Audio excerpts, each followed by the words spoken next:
All right, what is up, and welcome back to How to Invest in Commercial Real Estate. Super excited. We have two guests on today. Yeah. Jackson, what's up, man? Doing well. Happy to be in Tulsa. Yeah, from the Fort Worth office. Yeah. We're going to do the Christmas party tomorrow. Tear it up. Woo! It's going to be fun. Yeah, so some market updates.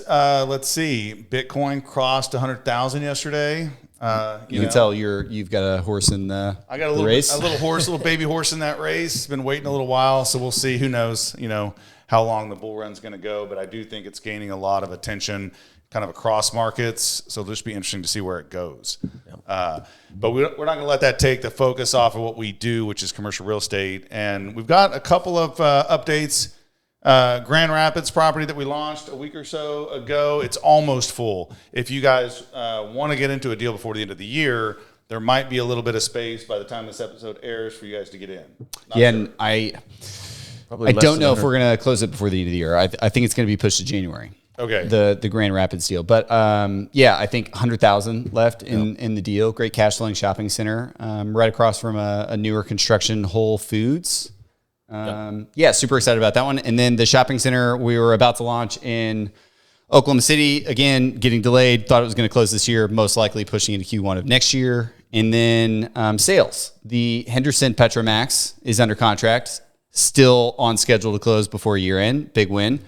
We may be getting an offer on the Dawson Petromax, and then the Perfect Auto in Vegas is under contract, and that'll be closing before the end of the year. So super excited about all of those. Get some cash back in everyone's pockets. And then we can suck it back up in some new deals in Q1. Yeah. It should be perfect timing. Yeah. But without further ado, we are going to introduce our main guest here today, Brian Seidensticker with Tax Sale Resources. Yep. Tax Sale Resources. We got it.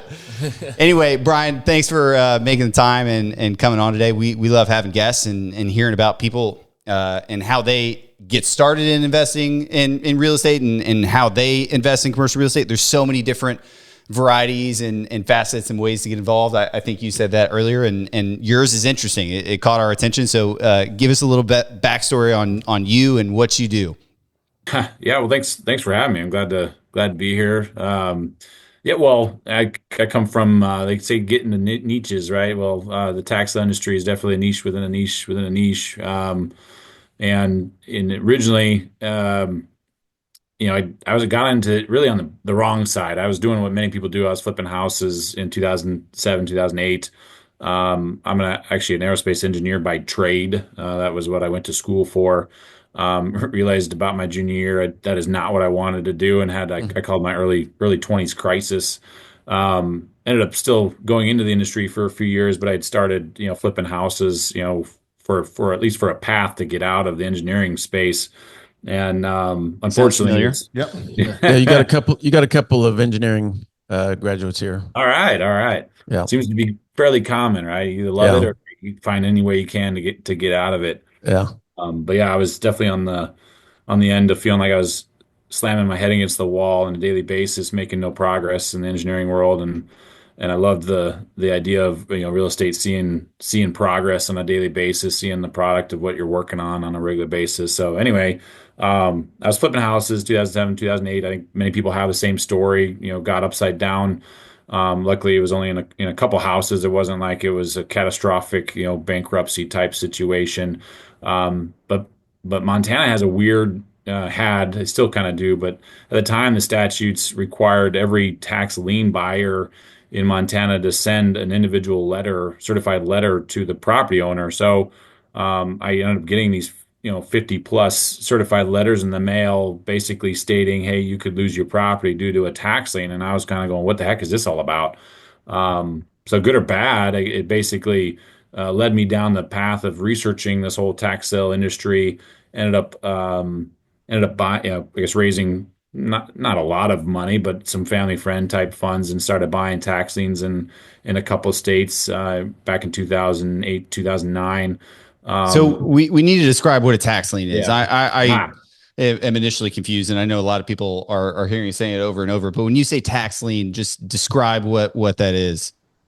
Yeah, so I think the easiest description is it's a micro loan, right? So if you don't pay your taxes, your property taxes, right, the county or the jurisdiction, some states by the city actually, will actually put a lien on your house, just like you can have a lien on your house from a mortgage, Mm-hmm. and then they sell that lien to a third party, right? And that third party basically pays the county those taxes. The county, is made whole. They can balance their budget like they need to, and then the interest that is usually state statute driven of what that lien earns is then assigned to the investor, right? And so the investor gets to earn that interest, and in many cases, that interest can be pretty appealing. And that's the lien side, right? And I'll use tax lien, as tax deed is very different, right? Tax deed is you're buying the actual property. You're not buying a lien on the property. You don't have just interest. You're buying the real estate. And then there's kind of a in between that we call redeemable deed, which is this weird. You buy a deed, but it has a redemption period, meaning the previous owner can still, come forward and pay off the property. It's definitely a industry with lots of interesting twists. But that's, I guess, to answer your initial question, that's what a tax lien is all about. No, it's really interesting. When I first got into real estate, it was back. I was listening to Kiyosaki and some others, and the tax lien was a pretty hot topic back then. And the pitch was on the tax lien, not the deed side, was you pay the taxes for the individual, and then as long as they don't pay them, you are earning the state statute limit on interest. And it was like maybe 15, 16%, or even some states less, some states more. And then I guess you may not get paid that interest until they catch up the taxes or the property sells. Is that right? Yeah, I think in general that's on par, right? I think the devil's in the details, right? So where states like Illinois, right, you can earn up to 18%, but it's a bid down method. So the quantity of liens that are actually earning 18% is a very small fraction. And then, there were some states historically where that lien, right, if it doesn't get redeemed or nobody ends up paying the taxes, you could end up owning that real estate, right, with a fee associated with it. And there were probably 8 or 10 states that did that, but that model is going the way of the dinosaur with a recent Supreme Court case last year. So the industry itself is shifted massively over the last probably 24 months, more than probably the previous 50 years combined Wow. due to that. Well, It's okay. So let me ask a question. I think we got the basis kind of what you're talking about. So how do you make money, and what kind of money can you earn in buying these either tax liens or tax deeds? Yeah, I think on the lean side, it's really shifted into an institutional industry, right? And what I mean by that is, getting the big wins, right, or getting, huge interest rates is becoming more difficult, right? So the institutional level, the guys, placing 20 million to $500 million a year in the space, right? They're okay earning, 7 to 9%, right? And that's kind of the average return that you might get. And so, their game is you maybe borrow money at 5, you place it at 8, you do that large enough volume, you can make a pretty good living doing that at volume. But for the small guys with a few $100,000, it's really hard to make any big wins on the lean side. Right. On the deed side, it's very different, right? You're buying that real estate, and typically you're buying it in a very distressed state, right? So if you're used to any sort of value add, model, then the tax deed arena can be a place to get properties that maybe inventory's dried up, in others, right? The bank foreclosures are not what they were, 10 years ago. I think everybody knows that. Tax deed properties is a you know, pretty even Steven, conveyor belt of properties coming through on an annual basis. So finding those gems and doing the fix and flip the model is pretty common in that space. Doing very well at it. So I'm wondering, because I don't understand it completely, but so tax lien or tax deed, how is it decided who gets to pay it, or who wins that particular property and is able to pay the tax lien and get the interest? Well, most of the states that had that, hey, first come, first serve is that model's gone away. So almost all states now have an auction On auction. Okay. process, right? Whether or not it's a lien and you're bidding down the interest, or most tax deed auctions is a standard auction. You imagine, right? The starting bid's 20,000. Okay, I'll bid 21,000, whatever, right? Yeah. and it's just a normal purchase process. But yeah, so it's really become a lot more straightforward on who wins, right? Whether you're bidding down and you're willing to go to the lowest interest for the lien, or you're willing to bid the highest for the deed is the winner at the end of the day. Are these some sort of online auctions or? Yeah, well, I guess good or bad, COVID forced a lot of the country to go online, right? So it used to be hard, right? Or there's really only a couple states that had online auctions. Now most states have online auctions, which allows, folks to really, I'll say, invest from the comfort of their couch. Now, reality is, right, the best deals are still going to be those live auctions that are hard to get to, right? You're not going to have as much competition.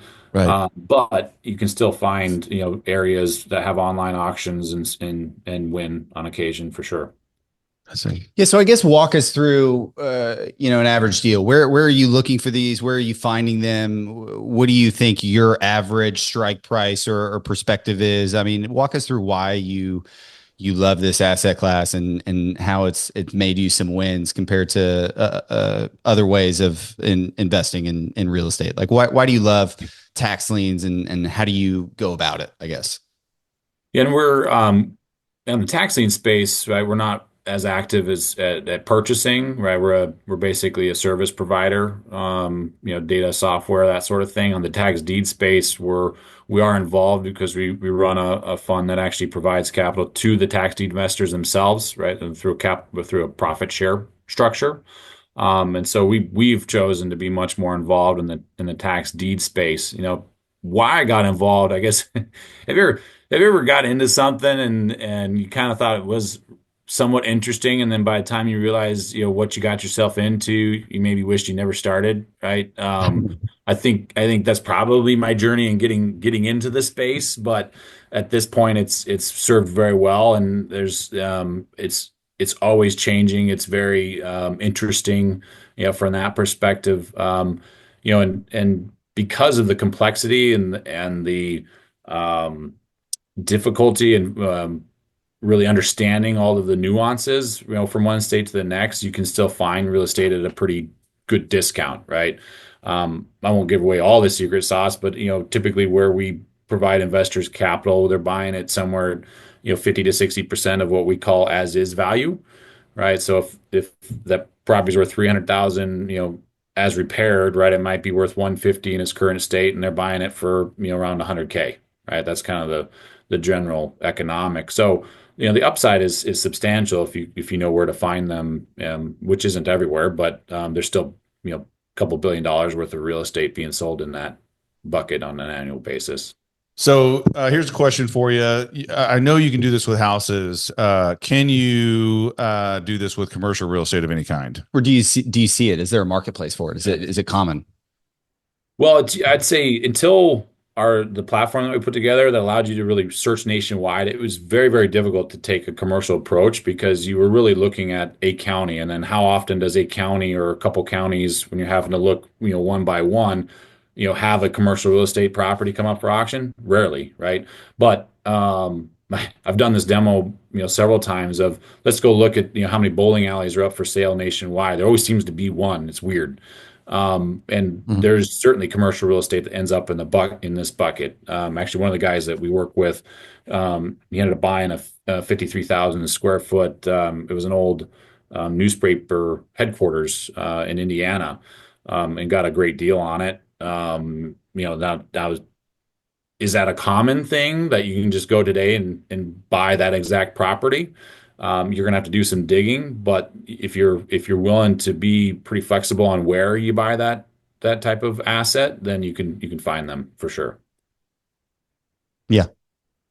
And tax deeds, right? It's every type of property, right? Vacant land, commercial, single family. It's definitely dominated by single family, but you can also get yourself into pickles because counties typically don't peel out the stuff that's worthless, right? And we've seen people buy a mailbox. We've seen people buy, a sidewalk or the road, right? These are all things that you really need to be aware of what you're buying when you get in the space, because there's nobody telling you, don't buy that. It's not worth anything. That doesn't exist. Okay. Any other hurdles you would say without obviously giving away all your secrets, but any other hurdles to this other than just buying a mailbox and stuff like that you Well, should expect to see? yeah, I think the biggest hurdle that I think some folks get into, depending on the state, is really the title garbage, right? With most real estate, you don't deal with what I mean by that is like other interested parties in that property, liens that may be stuck, municipal fines that don't get wiped out by the tax sale foreclosure, and so you're underwriting the asset from two angles, right? The standard asset value that I think most real estate investors know what they're doing, right? And then you're looking at it from a title perspective of what is the garbage you're going to have to fix, and how do you discount it to account for that, right? Was a lot of real estate guys aren't really used to that end of it. Not that it's rocket science, it's just new and different. And so I think that scares people away, and it's really not that hard to learn it. And once you do, then you just address it just like you address, hey, this needs a new roof. It costs 10 grand, right? It's the same thing. This has a $5,000 lien. I can negotiate it down to $3,000, right? It's the same Interesting. concept. Yeah. That is very interesting, and it's a really good point because we could buy a dozen pieces of real estate all over the country, $50 million worth of real estate, and there's never title problems. Like there's a lien that's being paid off by the seller. Like there's never any issue. Yeah. It's kind of an inside joke around the office that title insurance is kind of like the biggest scam ever. Like I don't know anybody that's had a title insurance claim. Just so I see the value from like people would be weary. People would say, there's $5,000 lien. They may not know that you could just call and that may have been there forever. They may take nothing just to get it off and get something. They probably mentally written it off. So it's very interesting. I've heard you mention this software, and it sounds like maybe it's your proprietary software where you're like aggregating some of this data of either sales or opportunities, whether it's a marketplace. Could you tell us more about that? Yeah, I mean, not to put the shameless plug, but it was really a first of its kind where, prior to us aggregating all that information, it's not a proprietary thing. You can go subscribe to it, right? But it was, if you wanted to go look at the tax sale properties, tax lien or tax deeds, you go to a website, right? Even the online ones, a website, you look at what's in there, right? And if you want to look at the next county, you got to go to a whole different website and look in there. And what we did is we put the whole country in one platform. And so if you're looking for a bowling alley, you put in, I want a bowling alley, and it tells you, hey, you have one in Oklahoma, you got one in California, you got one in New York, which makes it very unique in underwriting on a large basis to find those diamonds in the rough. So you were just building that out of a need. It's not like you had an initial business model of, hey, we're gonna do this because it's this massive space. You were just using and probably annoyed, but with going to a million websites yourself. Exactly. Yeah, that's exactly right. We built it as an internal tool initially, right? And then had some guys say, hey, you should make this public. You might make some money, selling it to others, and we did. And so, it's didn't really have that plan going in, but it worked out pretty well. Exactly.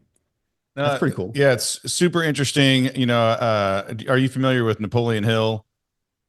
Think and Grow Rich, and one of his big things was every adversity carries with it a seed of an equivalent benefit. And it's just interesting because that's played out in my investing career, and for you, it was like the deal that didn't work was the seed for a business that would work for you. And I think it's important for everybody listening. Like, you're going to run into roadblocks getting into real estate. You don't even know what direction you're going to go, but as long as you, when you have your failures, you don't get afraid and say, "I'll never do that again. I'm going to quit." Use that knowledge to turn it into something really positive for your future. And it sounds like that's what you did with your experience. So let's wrap it up because we're probably about time. Our man didn't start the clock for us, but tell us about how do people listening, if they're just interested in this side of real estate, how do they hook up with your website or with your database and just look into it for themselves? Yeah. Yeah, well, I mean, to find us, it's, Google tax sale resources, right? Or taxsaleresources.com if you want to go straight to the website. The one thing we don't do is we're not an educator in the space. And so if you're looking for somebody to teach you, there's many out there. You can Google that, or I guess the latest is go YouTube. YouTube, or do they call it GPT or chat it or whatever, but there's lots of educators out there. I would say, do your homework on, because there's good educators and not so good educators. And so definitely do your homework on that front. But if you just want to learn about what the industry is all about, I do a ton of interviews with attorneys in the space. So if you want like legit information on how a specific state works, you can find it on there. So if you're a self-taught type person, go there, right? If you want somebody to teach you, maybe go learn somewhere else and then come back to us when you're ready to get going. Awesome. That's very cool. So taxsaleresources.com or Google it. It's just another area, guys, for you to get involved in real estate. And it could be, if you're starting out and you're a house flipper, this could be a great way to get into properties for less money than you otherwise would. But just look out for the risks. Like he said, and I'm sure there's plenty of online content that'll help protect you. You guys have anything else? No, Brian, I really appreciate thank you so much. Wish you the best of success, and hopefully some people on our podcast go and check out your website. Well, thank you, gentlemen. Thanks for having me. It was great. It was great chatting. All right. Really appreciate it. Yep. Thanks. All right. Till next time, guys, we'll talk to you later.